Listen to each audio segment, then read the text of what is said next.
Magic is found in every room, where people connect over a shared purpose. In this weekly podcast, Luke, Hannah and Chris explore the role of purpose, courage, mindset and culture in every leader's quest for transformational performance.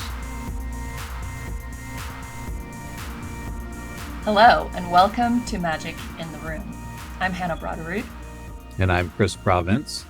And I'm Luke Freeman. And I'm also excited to be with you guys today as we start a new month in our series on intentional leadership. So for listeners, here's some context. This whole season of Magic in the Room, we're focused on intentional leadership. And if you haven't started at the beginning, you can go back to the beginning of the season. And we talk about intentional leadership is as simple as noticing something that could be better in the world, making a conscious, intentional choice in how to engage that thing, and then actually following through and matching our behaviors with our intent. And while that's simple on the surface anyway, it is really complex and hard in this lifelong journey. And we are using this iceberg metaphor to think about that because everyone experiences us just like, if we're out on the ocean and we see an iceberg in the distance, we see the tip of it, what's above the surface, but there's a whole lot underneath. And the people we lead experience what they can observe. And oftentimes as we're growing and maturing, we notice some things that are above the surface about how we act, the choices we make, how we build our life. But the more we dive under the surface and get intimately familiar with those things underneath that oftentimes drive our behavior, the more intentional and effective we can become at leading in a really positive, purpose-first, passionate way. And so this month, we are diving into this idea of mindset. And how does our mindset, which we'll jump into in a bit, how does it influence our behaviors and our leadership choices that are above the surface? So we just finished a month on our values. What is it that we value? And today we're starting these 4 episodes about mindset. And I don't know about you guys, but I'm excited because the last several years, to me, if there's a theme to them, a lot of that theme has to do with mindset and how do I cultivate a mindset that can deal with the global pandemic and being an entrepreneur. And here we are at, whatever episodes of this podcast, lots of learning and growth. And to me, I'm really excited to dig into mindset. Yeah, I think what I've realized is really just how much the business of leadership is about being in the business of mindset. Like, how do we cultivate these things for the people we're connected with in our communities, organizations, and families, our teams that we compete with on a daily basis?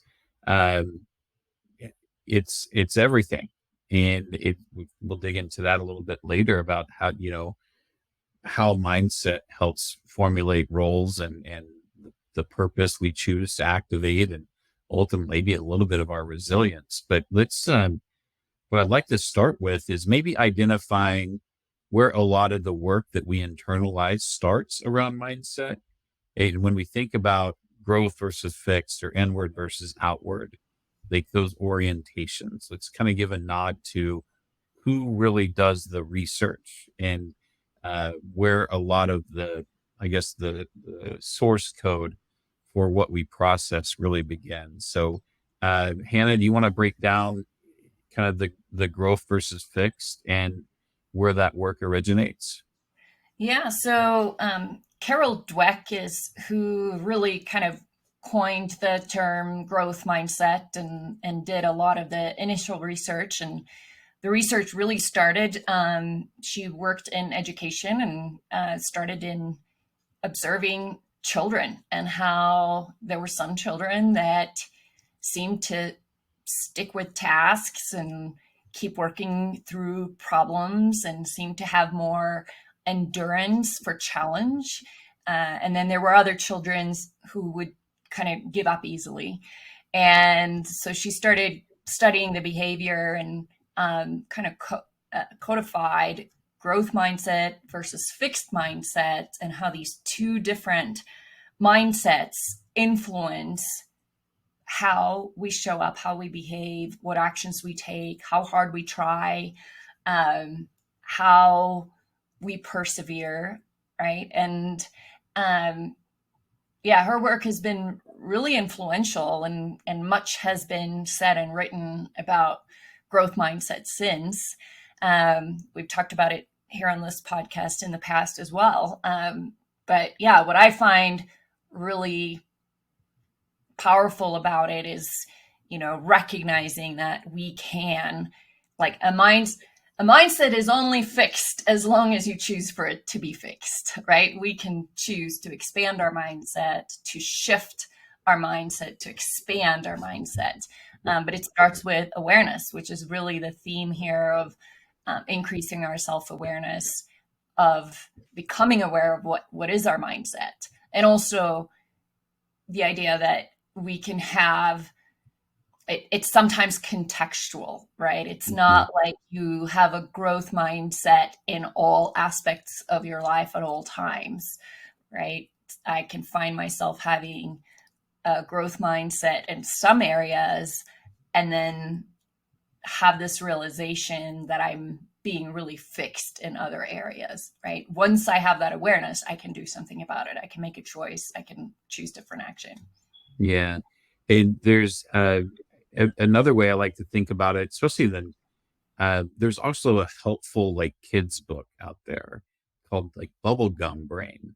And it talks about these characters. One has a bubblegum brain and one has a block brain, right? And so what is pliable versus what is fixed, and what can be changed and formed and what can't. And I think that's a useful way to illustrate that example of like the benefits of having a pliable, flexible approach to learning and skill building.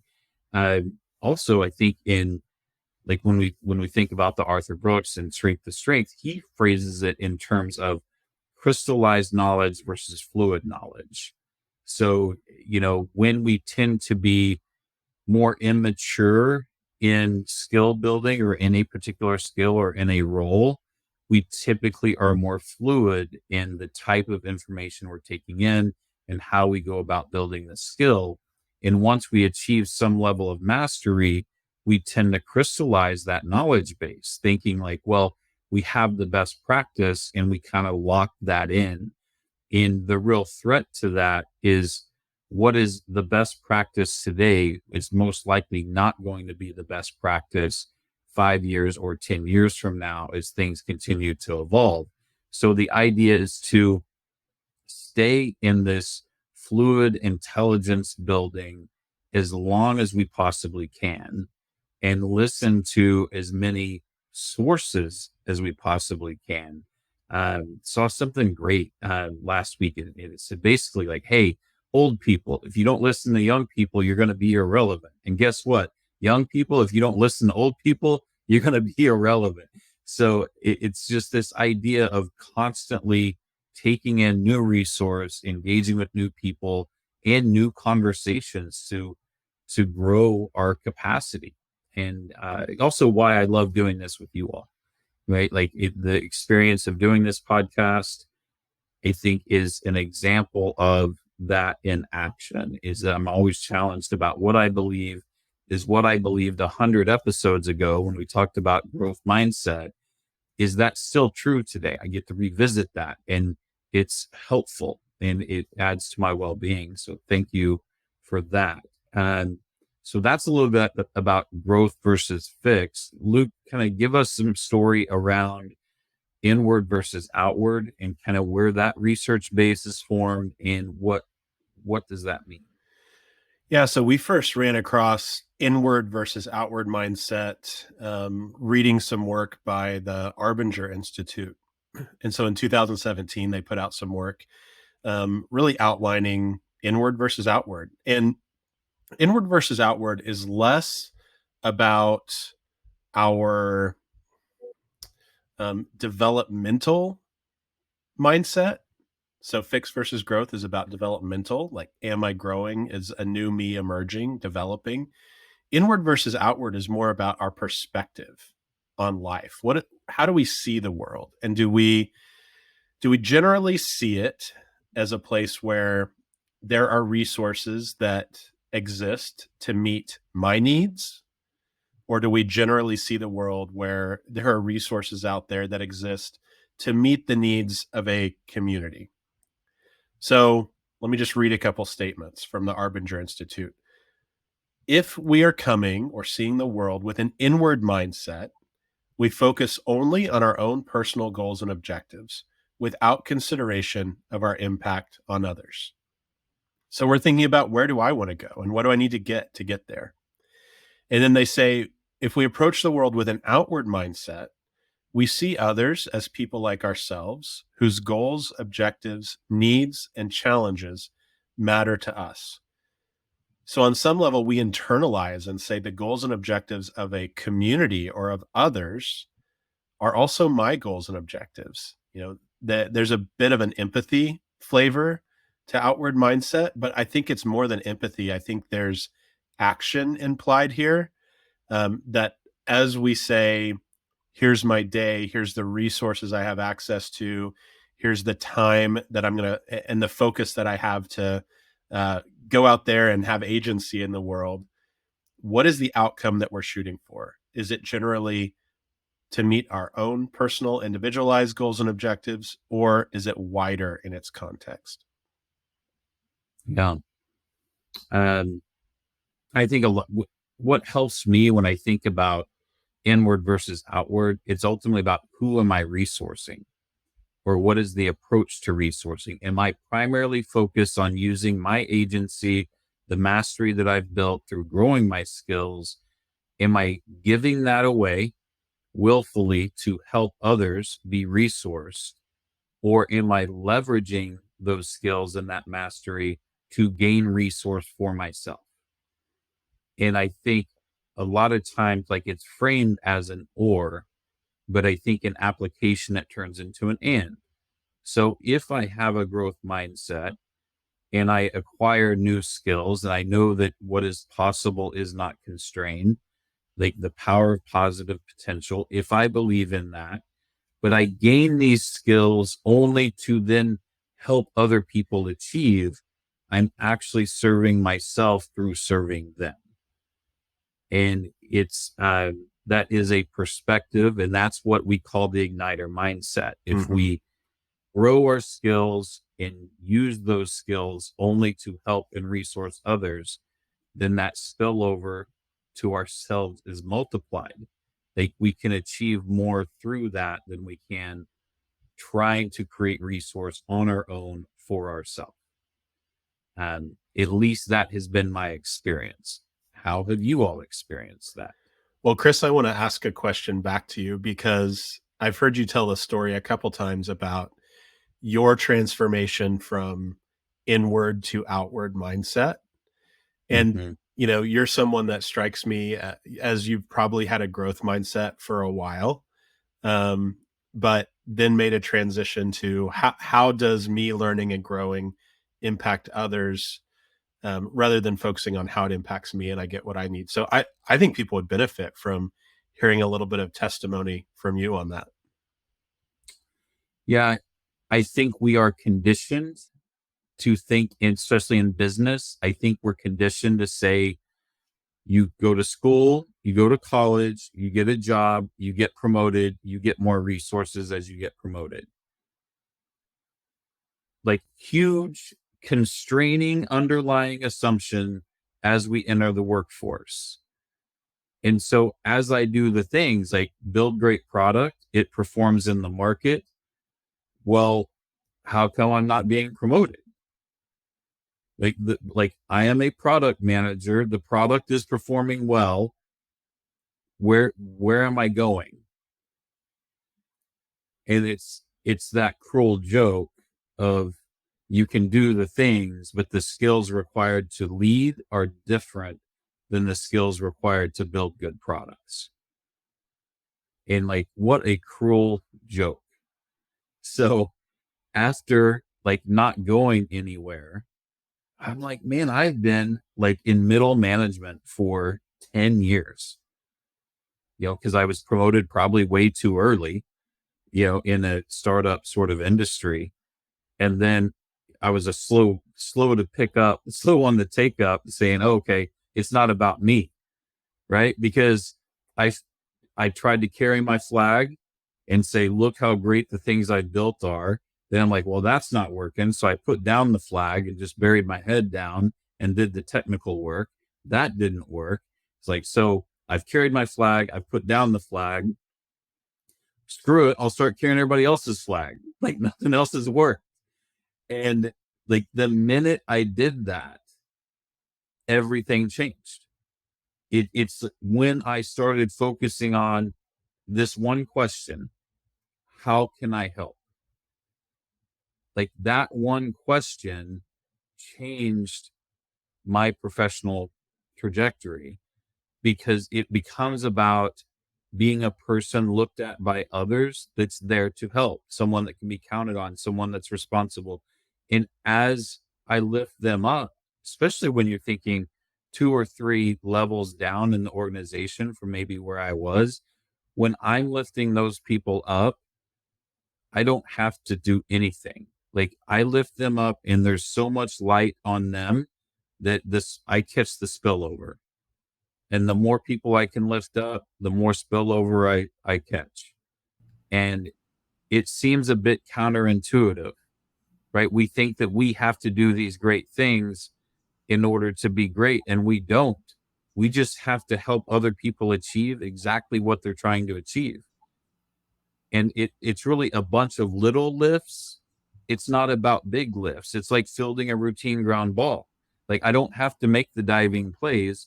I just have to support other people in everything that they do every day in very small ways.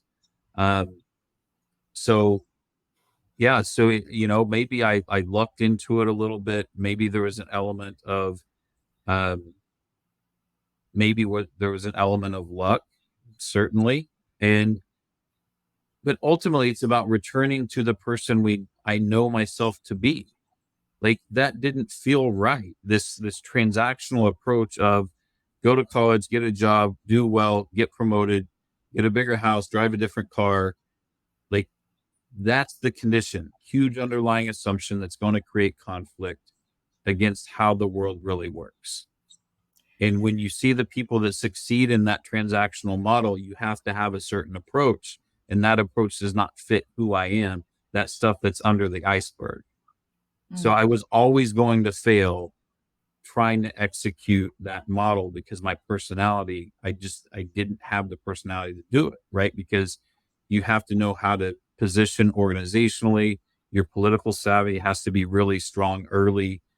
And there's a lot of SES functions that come into that, right? You learn how to do that from people around you earlier in life. And that wasn't my experience. So, yeah, it feels good to know that being exactly who I am can lead to success, both for the people I get to support and for my own professional growth and trajectory. So there you have it. Well, and what I love about that story, Chris, is that it also kind of parallels this exploration of purpose, which maybe at the time, I don't know how clear you were, how clearly defined or articulated, you had the sense of purpose. But that's what echoes for me in my experience. One of the things more than anything that has helped me shift my mindset from being primarily inward to focusing more outward is clarity of purpose. Purpose to me has everything to do with impact. And once I start to focus on what impact my actions are having on the world around me and around others, it shifts my mindset to be more outward focused, right? Versus kind of in your experience of striving for the sake of personal growth, status, promotion, whatever it means, whatever our vision of success looks like early in life, right? But it also, I think, parallels a little bit of human growth trajectory, right? As children are the center of their own universe, right? We kind of have this, we only have our own experience, our own perspective. We have to learn to share, and that our words and action may be hurtful to other people. And it's like a developmental element of these stages of growth, right? But that also impact our perspective once we learn to become aware. But I do think it has to be an intentional shift to do that, because we're ultimately selfish beings, and that's our default. Well, certainly we have to have resource to help other people, right? Yep. Like that doesn't change. Um, Luke, I'm going to kind of feed you back a question here and say, is it possible, and I'll restate something Hannah just said, like my purpose wasn't yet developed because I hadn't seen the results from having an outward mindset. So, I was still very much like growth inward, right? And, but Luke, if you could, like, is it possible? How does our mindset influence our effectiveness with picking appropriate roles, activating the appropriate purpose? What informs what? Where does it fit in? And are we more or less effective at determining what to do next based on how we're oriented from a mindset perspective? Yeah, that's an interesting question. And from my perspective, I think it is a little bit of a cyclical chicken egg thing. I think the more our mindset develops, we get in a feedback loop where it can develop more, right? So if I take a growth mindset and say, I'm going to go learn a new skill, or I'm going to try and succeed at something that I've never done before, and I go and I have success, then I do think I'm more likely to try more new things. So it does have this kind of feedback loop, flywheel effect. And I believe the same is true for inward versus outward mindset. Back in the day when I was doing leadership development for high school students, one of the first steps in leadership development for those students was a program that was heavy in service learning. So we would clean bathrooms and serve food to others and go clean up people's yards. And then we would sit down together and apply what are some principles that are connected to this service? And how do you feel about what you just did? And universally, like, it's a drug. Helping people is a drug, literally. Dopamine, oxytocin, that connectedness, people want it and they need it. And when they've gone to school for, 10 or 12 years and haven't had that drug consistently, regularly built into what they're doing every day, it is like a new set of eyes. And moving from inward focus to outward focus, I think once you start, it's a feedback loop. You're like, that feels good. I want to do that some more. I don't really want to just do things for myself. But I want to get up even higher level and say, like, if I was going to rename mindset, because I think it's confusing to people sometimes, I would name what we're talking about mind habit. Because I think that's all this is mindset, are habits of the mind. They're these well-worn paths. And part of it is from our personality, but a lot of it is what we've learned. And just like you were saying, Chris, with your story, these students that I would work with, like, they've grown up in a very individualistic setting for the most part. And I'm not saying everyone's individualistic and that they weren't part of communities and faith communities and families and sports teams and whatever that helped each other. But primarily how their performance had been measured up to that point was how successful they were individually. And I hear that in your story too. How successful am I, and can I be individually? Well, there's some growth mindset pieces to that, but inward versus outward, like that's an inward context. It's inward mind habits that are being built through most of our education system in the United States. And so how do we break that? How do we think through that? How do we develop new systems? I mean, as an organizational psychologist, I 100% believe that the systems and the incentive structures that we build produce behaviors. And whether, I mean, right now we're working with one of our clients to go from individual bonus plans to team performance bonus plans. Like that's a very simple example of this. When we incentivize people differently, they are better team members to one another. On a big scale, you know, I don't know if our listeners know this, but we're moving into, with the work that we're doing, a lot of projects that are consulting for equity. And we're taking minority positions in companies, minority equity positions, where we exist to help the majority owner be successful. And when they win, we win. But it's not about us outright acquiring the company. It's not about our egos being stoked. It's not about our names being on websites, you know, as the owners and founders. We're not. Our incentive is the more we can help a founder be successful, the more successful we'll be. But I didn't grow up hearing about those models. I didn't grow up saying, hey, you know what? You could be a helper to 20 different founders and be really successful. I heard, what are you going to do? What are you going to create? Right. But there's a whole world out there. And I know this isn't novel to some people listening. People have been doing this for a while, where we literally do just get to help people and practice an outward mindset and bring our growth mindset to the table. Say, let's learn some new things. Let's try some new things. Here's some things that work in other industries or other contexts. And we all get to win together. But we're having to learn that now in our 40s. No one taught us that when we were in 10th grade. And I think that's an issue. We're probably not going to solve that issue. Right. But I think it's super applicable to the conversation we're having today. Yeah. Well, in Hannah, what I want to kind of throw your way is this idea of, well, certainly that works as independence, like us helping other people be successful, but like take it from the corporate approach, right? If I'm a corporate leader and I have a role there, does that have to change? I mean, can I still fill the same function? Yeah.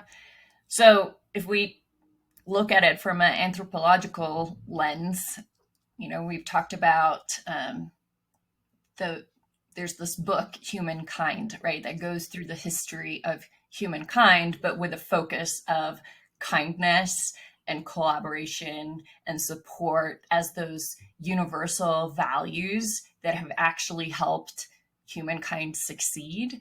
There's something innate in us, right, that's wired for connection, for belonging, for cooperation. And so if you apply that in a system like a corporation, the same rules are true, right? What makes us successful as a species is that ability to look out for each other, to help one another, right?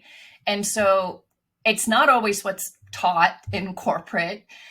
Certainly, you know, Chris, your experience was very much my experience early on in corporate America, where there's this kind of race to the top, and there it can be kind of, you know, there's this perception that it's cutthroat and you've got to fight for yours and you've got to somehow climb the ladder and get to the top. But it is also true that when we're able to shift and look at the whole organization as a system, as an interconnected web of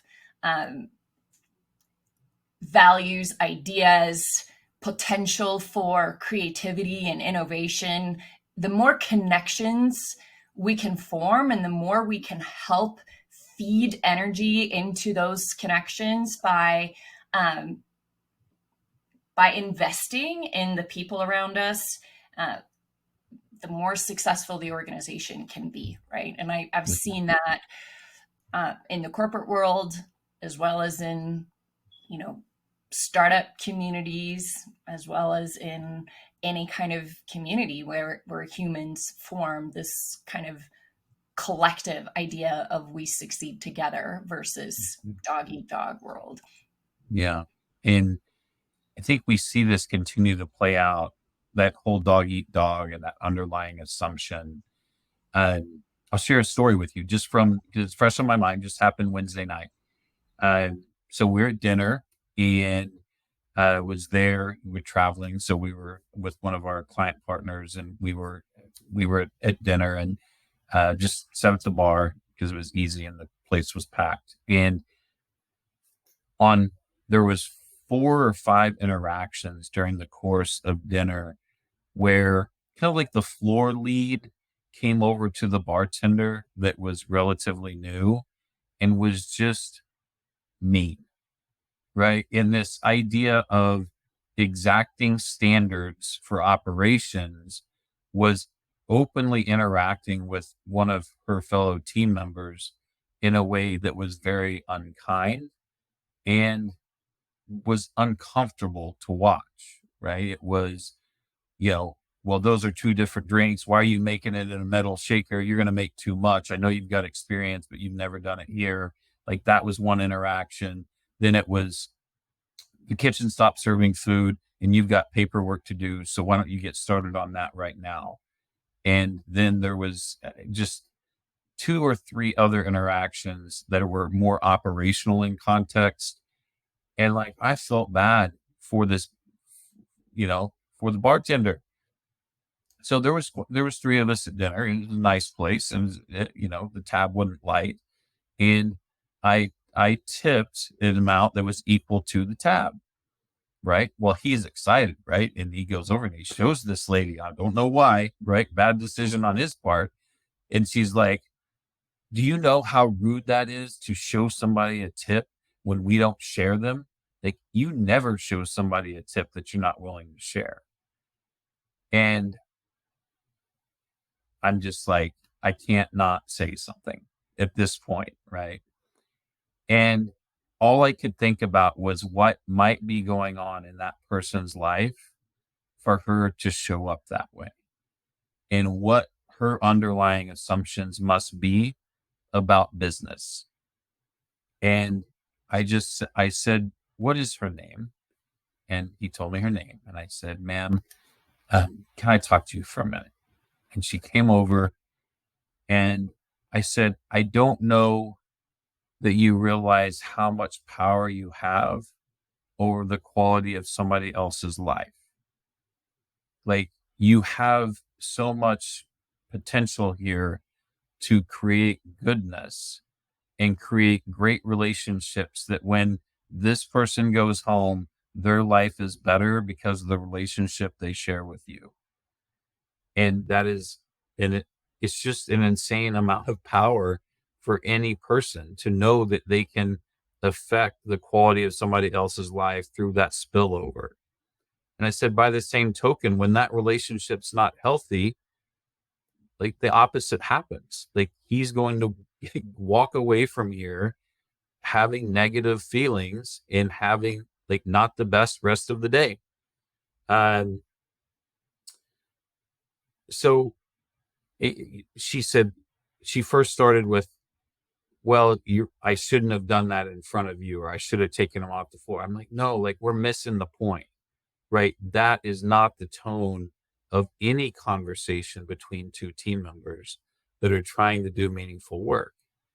And then she said, well, I'm really relied on by the owner to keep things straightened out and make sure things are going right.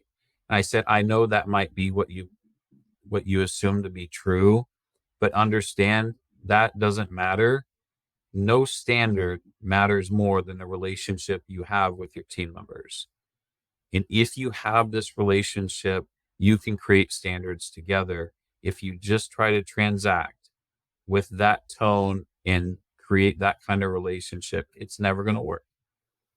And I just kind of left her with that message of the more you love, care, and respect your team members, that's exactly what you're going to get back. And that's exactly what we all take home. And, um, it's a small town. Ran into that same bartender later. Um, and he just explained what all happened after we left. And it was a pretty powerful story, of maybe some discovery. Maybe she just needed kind words from someone. I don't know. But I think in a previous world where I don't have an outward mindset, I'm just looking at the behavior and I'm like, I can't believe how rude that person is. Like, I'm going to scold her for being rude instead of considering why she might be showing up that way, or what assumptions or experience, like what's her iceberg look like. And if I understand maybe what her iceberg looks like, I don't engage her the way I'm naturally wired to, which is, oh my God, I can't believe how rude this lady's being. I'm going to show her a thing or two and tell her how wrong she is. But instead, come at her from a place of care and maybe try to work towards a realization with her. So, anyway, that's just a little bit of something that happened, and maybe a little bit of, learning from that whole experience. Like, what I learned from it is by not reacting in the way that I'm naturally wired to, everyone got a better outcome. And I hope that that place is a better place to work today than it was yesterday. The the only thing I want to add here to your story for listeners is, like, I've seen you almost go fight someone because something wasn't just. Because someone got treated like dirt and it made you mad, and you're like, this doesn't do well, right? So your justice orientation is super strong. So there, I love just the example, and thank you so much for sharing the story of what we get in our DNA from our childhood, all the things we got honestly about how we approach the world. We can change, we can adjust. And Chris, I just am grateful for your kind of testimony and example in doing that. And I definitely learned just by listening to that story. So thank you. Yeah, it was definitely an interesting experience. So, because sometimes you just can't believe what's happening around you. It's like, is this really happening? And that's the truth. But what happens, like, if we're not intentional about our mindset? Like, all we're doing this season is talking about intentional leadership. What happens when we're not intentionally cultivating our mindset, or maybe why is it critical to be intentional? Well, the word that comes to mind for me, or the metaphor, is jujitsu. And for people that don't know about jujitsu, it's, using the strength and the weight and the momentum of your enemy, to flip the tables, right? And win. And I think about mindset work a little bit like jujitsu. I have a lot of strong extreme tendencies, as both of you, I'm sure, have stories around, like extreme opinions and likes and styles. And sometimes I have a hard time holding myself back from taking over, and just all of these things. And so for me, when I think about the habits of my mind, the well-worn paths of the behaviors, the choices that I make, mindset work is around, how do I take those good things about myself and flip them and use the momentum that I already have to approach life in a way that is more growth oriented, that gets me out there learning and developing more, and that has a larger impact in the lives of the people that I interact with every day, and are more considerate of their needs and their objectives, than my own. And I don't have a magic way to do that. I mean, I'm sure at the end of the episode, we'll talk about some practical, how do we develop our mindset? But it's more like, are we up for the challenge? I don't know jujitsu. If I wanted to learn Right. jujitsu, I'd have to go to a gym and learn from a master and work at it. And I think mindset work is similar. It takes work and practice and intentionality. I can't just drive by the jujitsu place every day and say, "Ooh, I'd like to learn jujitsu." Like I have to go through the doors at some point. And for mindset, I can't just say, "Oh, I'm not super happy with where I'm at right now." Like at some point I have to say, what am I going to do about it? What do I need to learn? What do I need to reflect on? Yeah. And I think it's that exploration into acceptance, right? I want to explore this idea of mindset. And now I want to accept that I can be committed to cultivating it. So, how do I do that, Hannah? How would I mean, we really, the word we use when we talk about mindset is we always use the word cultivation, right? Mhm. And so I think there's a reason why we use that. But Yep. tell me, like, what are some of the things that I have to be committed to in order to intentionally cultivate my mindset? Yeah, it's a good question. And I have a connection with that word cultivate, right? That was my word for this year. So getting really intentional about what are the things that I cultivate and applying that to mindset. You know, cultivation is about creating conditions for growth, for development, for new things to happen. So if we're going to create conditions that help us cultivate our mindset, that means we have to start being intentional about, and Luke's talked about habits of the mind a couple times, right? What are the habits that we cultivate? What are we reading? What are we listening to? What are we paying attention to? What kinds of conversations are we having? Where do we put our focus? Where our focus and intention goes, our energy flows, right? Jiu-jitsu is a lot about directing energy, right? Redirecting energy that comes towards us. What do we do with it? How do we absorb it? How do we use it? How do we move it forward into something productive? And most of what we do every day is habitual. So getting really clear, if we want to develop habits of the mind that are helpful, that are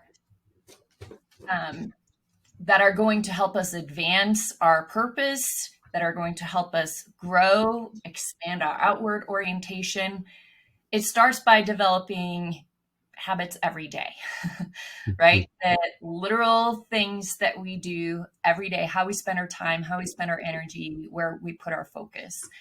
And it's hard, but we can shift our focus, right? When we find ourselves getting pulled into a direction of being fixed or being inward, if we choose to pay attention, right? That's really where it starts at first. Pay attention.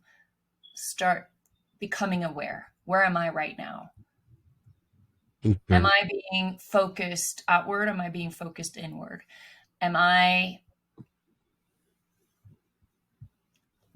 applying agency? Am I looking for opportunities to grow? Or am I protecting what is for the sake of safety, security, right? So all of those things are habits, and they're thought habits. They're habits of, how we orient ourselves, right? And how we orient towards others. Yeah. And, as you spoke to that, Hannah, what I was really picking up on, or what comes to my mind, is like controlling our narrative and how healthy of a mindset that is, to say, like, that idea of agency, like, I control and develop my personal narrative through my beliefs and my behaviors, and life doesn't happen to me, right? There's an idea, life happens for me, and I typically create the conditions for the things that happen, 80% of it, right?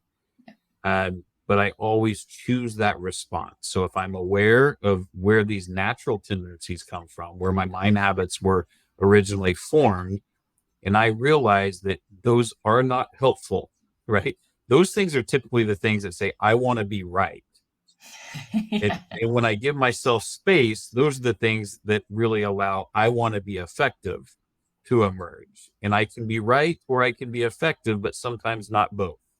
Mhm. So I'm thinking in terms of when I take that space, what is the most effective response, not what is the one that makes me feel best or Yeah. somehow like exerts my natural wiring or my most primal mind habit. And by doing that, I'm selecting and choosing a narrative that creates a brand for me as a leader. Mhm.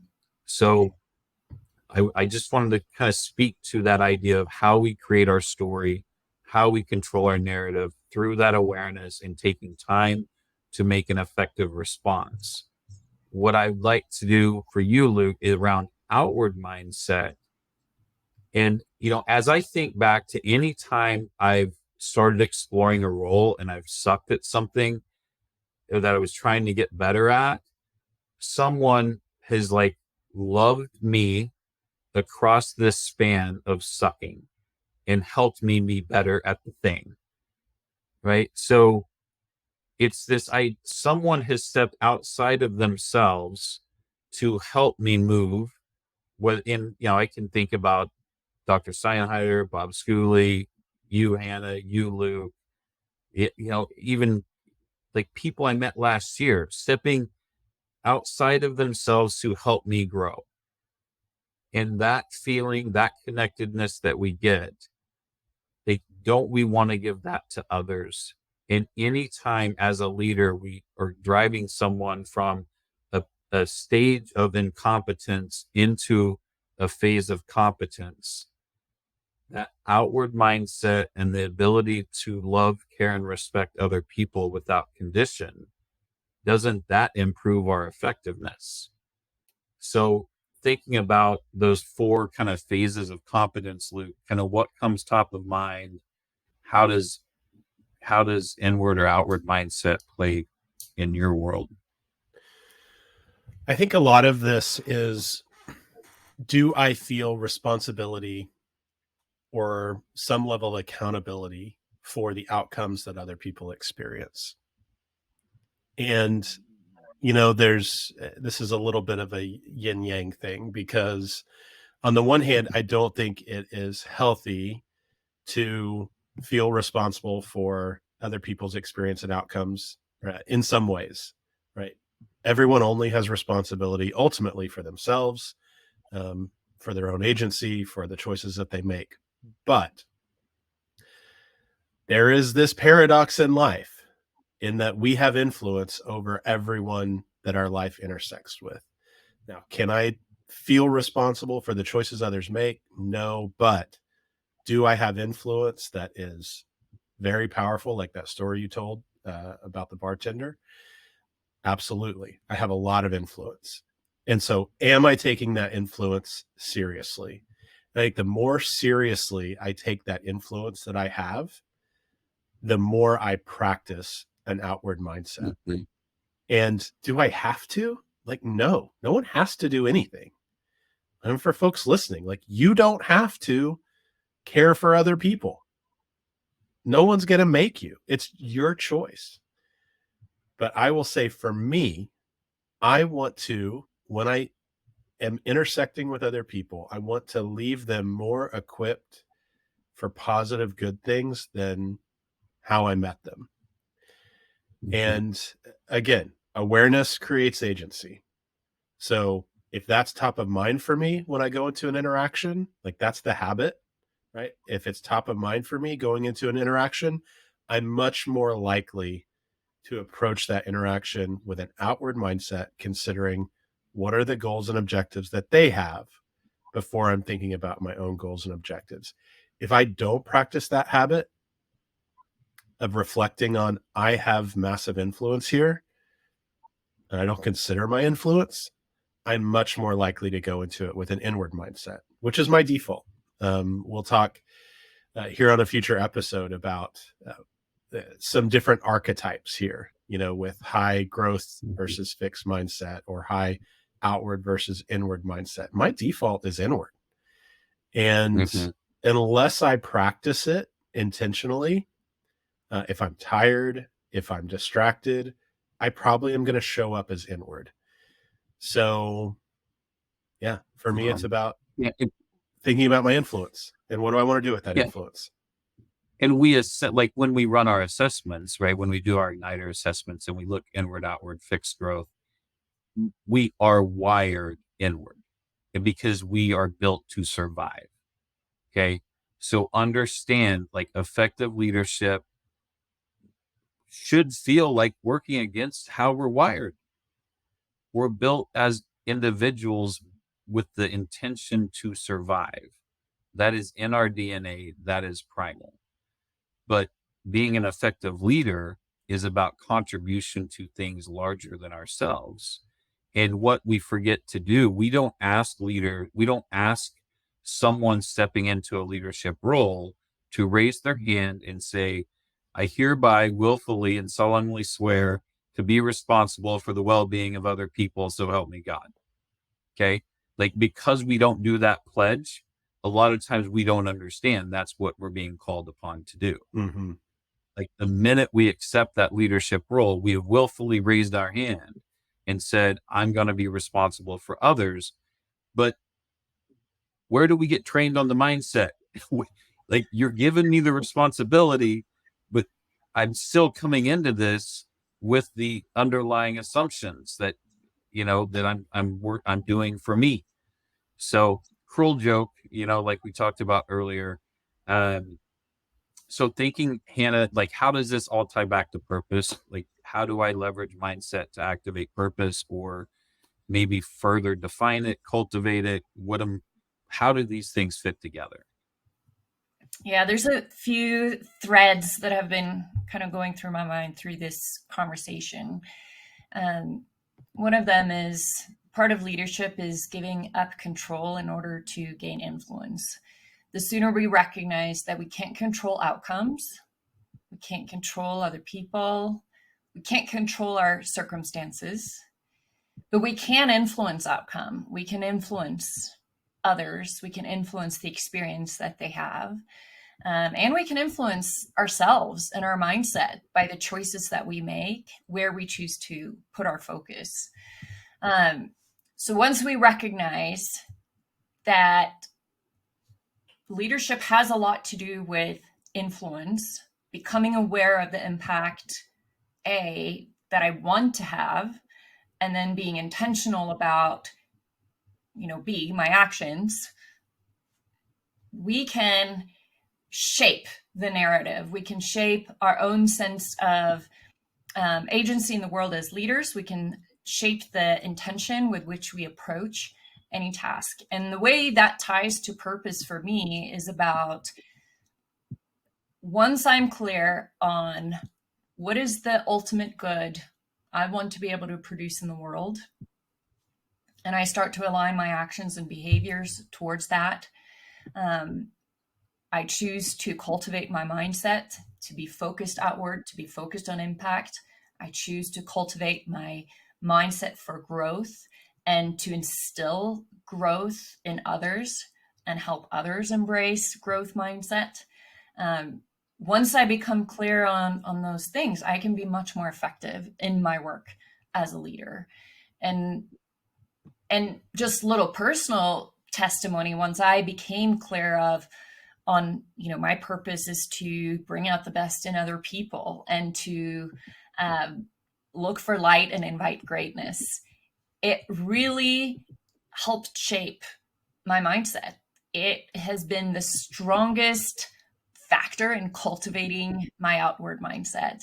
I'm with you, Luke. My default is to be inward. I maybe learned how to have a growth orientation early on, but once I was able to really clearly connect to purpose, a lot of that started shifting. And it's still the reminder today, right? I wasn't feeling very well over the weekend, and when you're not feeling well physically, it's easy to get kind of dark and gloomy, right?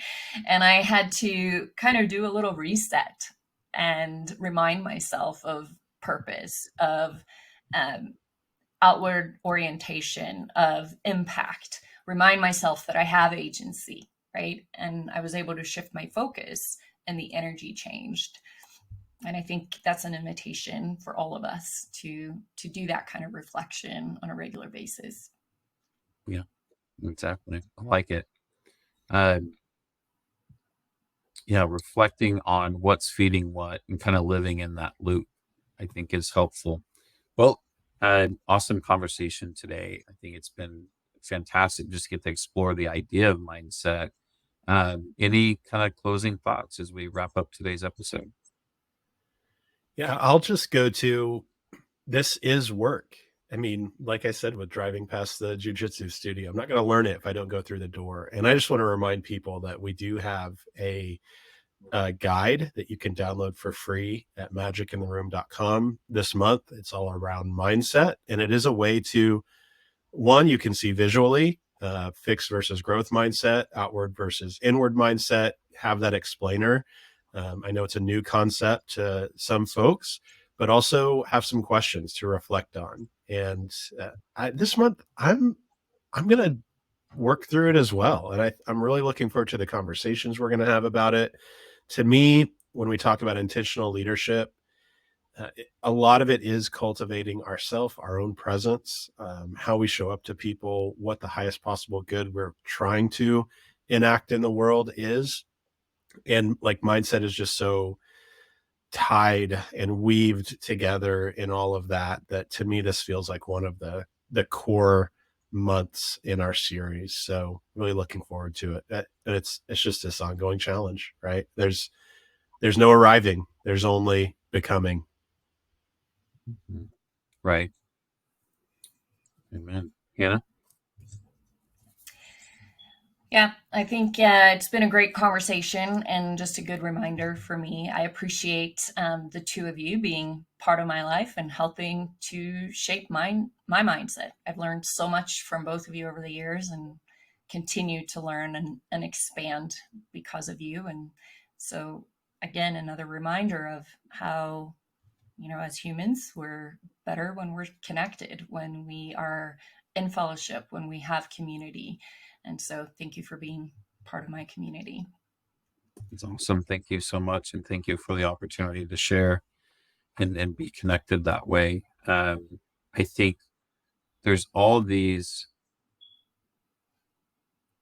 ideas that are like so many tensions that really are actions. If we take the space and think about the narrative we're trying to create, this idea of when do I want to shift our direction and when do I want to support our direction?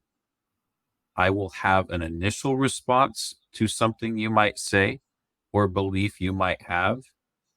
And then if I don't respond, if I can just create the space to process, even if it's quickly, 30 seconds, 1 minute, 2 minutes, but I can work against that individual DNA wiring and think about, is what I'm doing here the best thing for you and our community? Because what matters to me individually is going to be the first emotional response that I have. And this is even after doing the work for 15 years.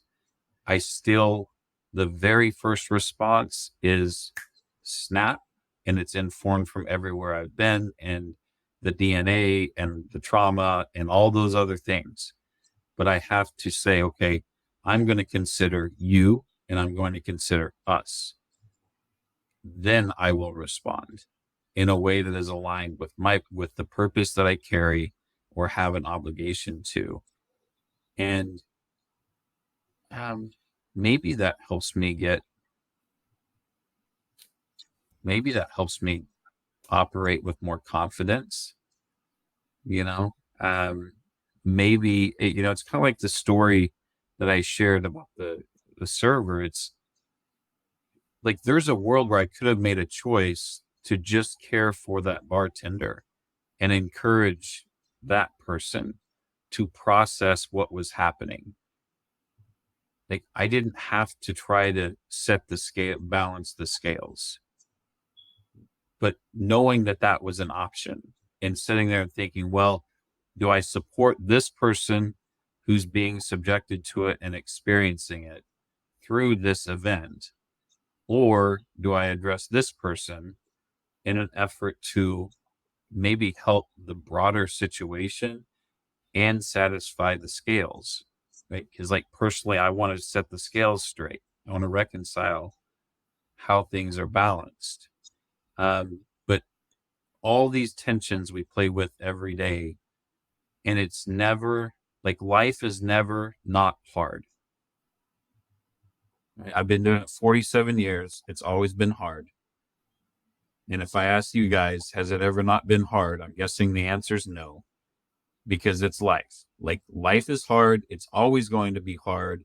Do we want to do it growing and caring for other people? Or do we want to do it, hey, I've got this all figured out. I know what I need to know, and it's enough to get me resourced. Like, which approach is more fulfilling? Which approach brings more joy? Which approach brings about flourishing or healthier communities, right? And those are the choices I think we're faced with when we consider mindset and why it's important. And those are kind of my final thoughts for the day. So thank you all so much for the conversation. Hannah, you want to sing us out today? I sure will. Magic in the Room is hosted by Chris Province, Hannah Broderud, and Luke Freeman. It is produced by Ben West. Social media management by Emma Holland and Michael Manfredi. Our theme music is by Evan Grimm. You can find his music on Apple Music. Magic in the Room is a production of Purpose and Performance Group. Find us at purposeandperformancegroup.com. You can find previous episodes at magicintheroom.com.